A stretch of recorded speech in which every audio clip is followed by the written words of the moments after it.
तो बेटा आज हम लोग करने वाले हैं क्वेश्चन नंबर 33। अच्छा, इस क्वेश्चंस को हम लोग सॉल्व करें, आगे बढ़ें, इससे पहले हम कुछ बात आपसे शेयर करना चाहेंगे। वो बात ये है कि जैसा कि आप लोग भी ये महसूस कर रहे होंगे कि पिछले 1-2 महीने से हम आपके लिए कोई भी वीडियो नहीं डाल पा रहे थे। तो इसके पीछे बेटा कुछ पर्सनल प्रॉब्लम था हमारा, जो हमें बिल्कुल ही समय नहीं देता था। बट अब वो प्रॉब्लम्स सॉल्व हो चुके हैं। आज से हम फिर से वीडियो डालना स्टार्ट कर रहे हैं और पर डे 2, 3, 4, शायद 5 भी, मतलब ज़्यादा से ज़्यादा हम वीडियो डालेंगे। और हमारी पूरी कोशिश ये रहेगी कि इस बुक के सारे आईटी के पॉइंट ऑफ व्यू से जितने भी क्वेश्चंस हैं जो इम्पोर्टेंट हैं, वो जनवरी एंड तक हम पूरी तरीके से सॉल्व कर दें। और उसके बाद हम कुछ और भी बुक्स लेंगे, उनके सेलेक्टेड क्वेश्चंस को करेंगे। कुछ हमारे भी डिजाइन किए हुए क्वेश्चंस हैं, तो हम उसको भी सॉल्व करके आपको देने की कोशिश करेंगे, जिससे आपके कॉन्सेप्ट जितना ज़्यादा हो सके उतना, है ना, उतना ज़्यादा क्लियर हो सके। ठीक है, तो आई होप कि आप इस बात को अच्छी तरीके से समझते हैं। तो इसी नोट पर हम स्टार्ट करते हैं आज का क्वेश्चन। तो हमारा क्वेश्चन ये कहता है कि cannon fires successively 2 shells with velocity v0 equals to 250 metre per second.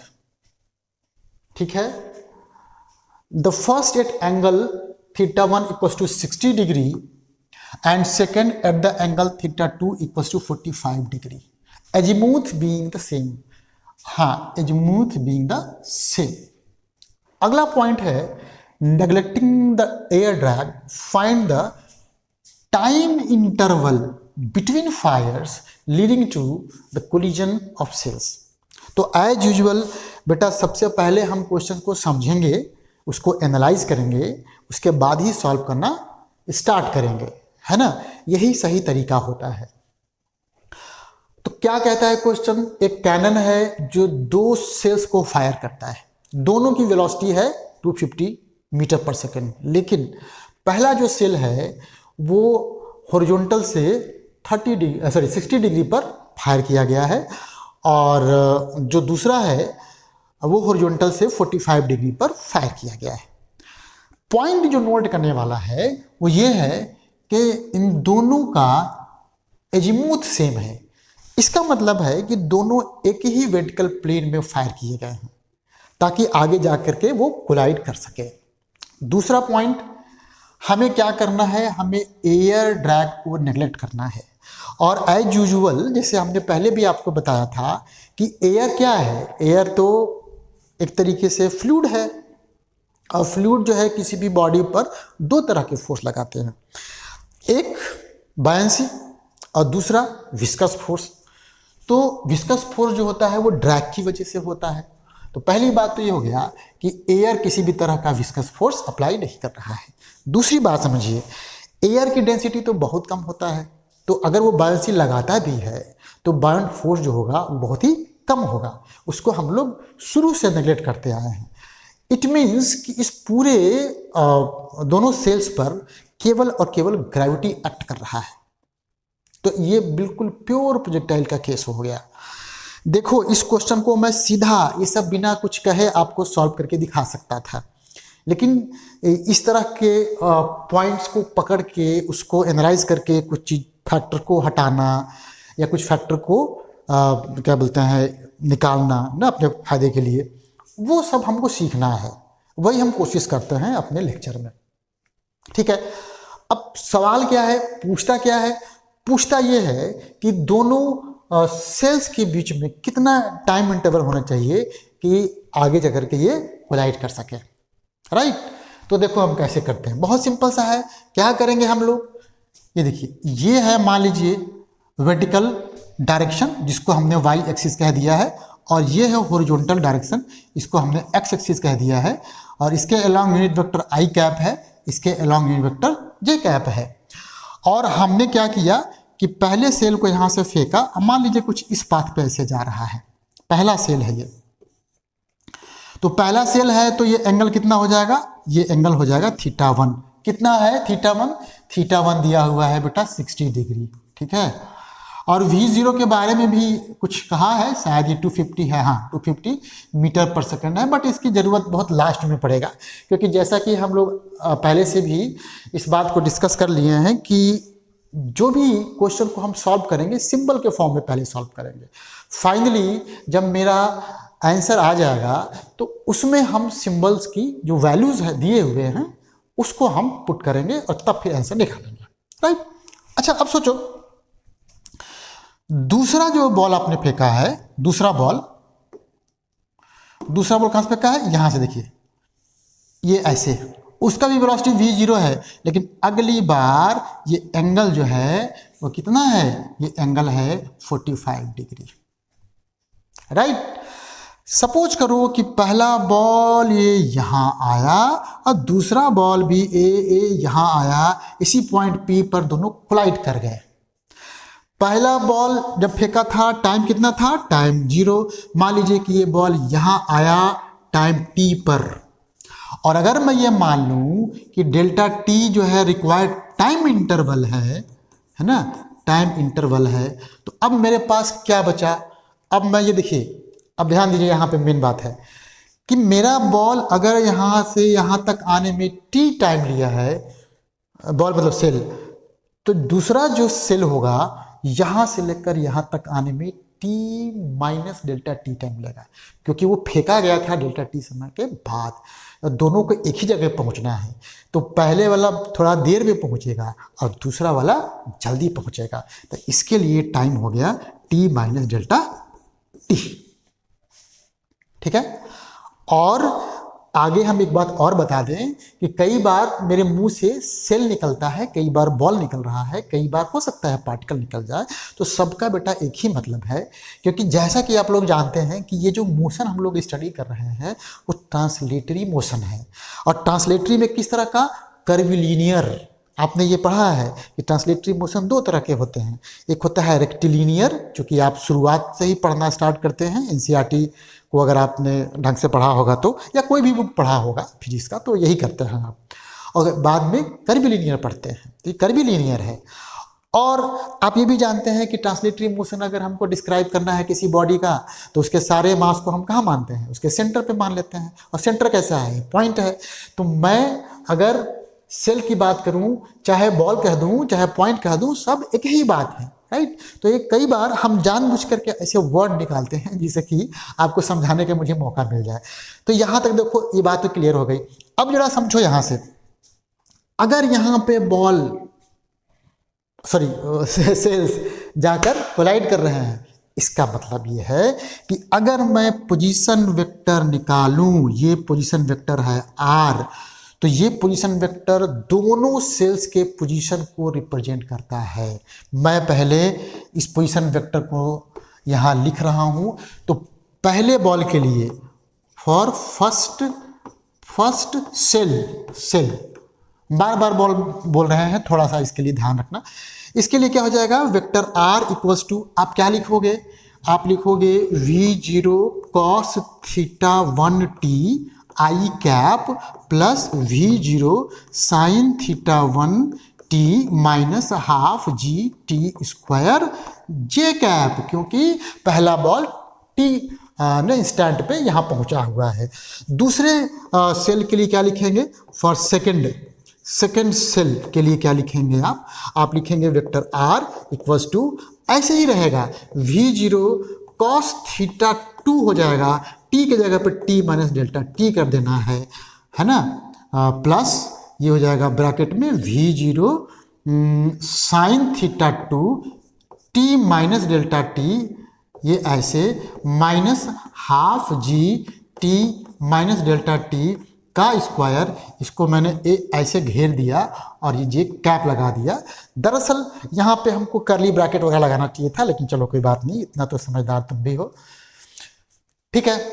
अब बताइए, ये r तो बराबर है, तो इसका मतलब राइट साइड भी बराबर होना चाहिए, और जब राइट साइड बराबर होना चाहिए तो ये हम लोग अच्छी तरीके से जानते हैं कि भैया यहाँ जो i का कोफिशिएंट हुआ और यहाँ जो, यहाँ भी लिख दीजिए, i का जो कोफिशिएंट हो गया, ये दोनों कैसे रहेंगे, बराबर रहेंगे। यहाँ पे j का कोफिशिएंट, यहाँ पर j का कोफिशिएंट, ये दोनों कैसे रहेंगे, बराबर रहेंगे। तो पहले हम सिंपल वालों को बराबर करें, तो जब हमने बराबर किया यहाँ पे तो ये देखो कितना आया, ये आ गया तुम्हारा, थोड़ा मैं इसको और बदल देता हूँ क्योंकि कुछ प्रॉब्लम सा हो सकता है देखने में। v0 cos θ1 t equals to v0 cos θ2 t minus delta t। इसको बेटा सॉल्व करो, सॉल्व करके क्या निकालोगे, t निकालोगे, और t का वैल्यू कहाँ रखोगे, है ना, जो दूसरा इक्वेशन बनेगा उसमें रखोगे, क्योंकि तुमको चाहिए डेल्टा t, और डेल्टा t चाहिए तो देखो इसमें सारी वैल्यूज दे रखी है ना, v0 cos θ1 ये सब दे रखा है, g की वैल्यू आप जानते ही हैं। आपको फालतू में क्या है, फालतू में t है, तो t को एलिमिनेट कर दोगे, डेल्टा t निकल जाएगा। यहाँ से देखिए हम t की वैल्यू निकालते हैं। जब t की वैल्यू निकालेंगे तो v0 cos θ1 minus v0 cos θ2, और यहाँ t हो गया, यहाँ हो गया minus v0 cos θ2 delta t। यार यहाँ पे v0 काट दो, वो थोड़ा सा भूल गए थे हम, तो यहाँ से आपका जो t का वैल्यू आएगा वो आ जाएगा cos θ2 डेल्टा t। माइनस हटाने के लिए मैंने ये आगे पीछे कर दिया है, तो ये हो गया cos θ2 ना, cos θ2 माइनस cos θ1। ये देखो बहुत काम का चीज आ गया, ठीक है, यहां तक क्लियर। अब देखिए आपको चूंकि यहां से हटाना है तो एक काम और कर लीजिए, जरूरत पड़ेगी t माइनस डेल्टा टी निकाल लो आप, t minus delta t. t आपको पता है कितना, ये था cos θ2 delta t upon cos θ2 minus cos θ1, और माइनस डेल्टा टी सिंपली ऐसे रखो, डेल्टा टी को कॉमन ले लो पटापट से, यहाँ से आ जाएगा cos θ2 upon cos θ2 minus cos θ1, तो फाइनली आ जाएगा ऊपर cos θ1 नीचे cos θ2 माइनस cos θ1। ये देखो इतना आ गया। अब हमको नहीं लगता कि अब कुछ समस्या होने वाली है, ठीक है। तो दो रिलेशंस हमारे लिए आ गए। इसका मैं नाम दे दूं, कुछ भी नाम देता हूं, इसको a दे देता हूं नाम, और इसका नाम दे देता हूं b। अच्छा, अब डिस्कशन में हमने क्या कहा था आपको कि यहाँ j का जो कोफिशिएंट है, यहाँ भी j के कोफिशिएंट के बराबर हो जाएगा, जैसे कि अभी हम लोगों ने देखा था i के केस में। तो दोनों हम पहले बराबर कर देते हैं। तो यहाँ पे मेरा था v0 sine θ1 t minus half gt का स्क्वायर, पहले वाले केस में था ना, ut माइनस हाफ, ये तो पढ़ा ही है आप। यहाँ पे कितना था, ये था v0 sine θ2 minus half g t minus, sorry t भी तो रहेगा ना, यहाँ टी भी रहेगा, थोड़ा सा गड़बड़ हो रहा है यहाँ पे, ut minus half g t square ना। हाँ, तो ये हो गया v0 sine θ2 t minus delta t और minus half g t minus delta t का स्क्वायर। रखिए वैल्यू, देखिए क्या करना है आपको। आपको कुछ भी नहीं करना है, कुछ भी नहीं करना है, टी की वैल्यू रख देना है। तो रखिए v0 साइन θ1, टी की वैल्यू कितनी आई थी, देखिए यह था cos θ2 delta t upon cos θ2 minus cos θ1 हो गया, माइनस हाफ जी, वापस से इसका स्क्वायर किए हम, cos स्क्वायर θ2 ने, देखो ये वाला इसका स्क्वायर कर रहे हो, अपॉन cos θ2 माइनस cos θ1 का ये होल स्क्वायर हो गया, और ये डेल्टा टी का स्क्वायर हो गया।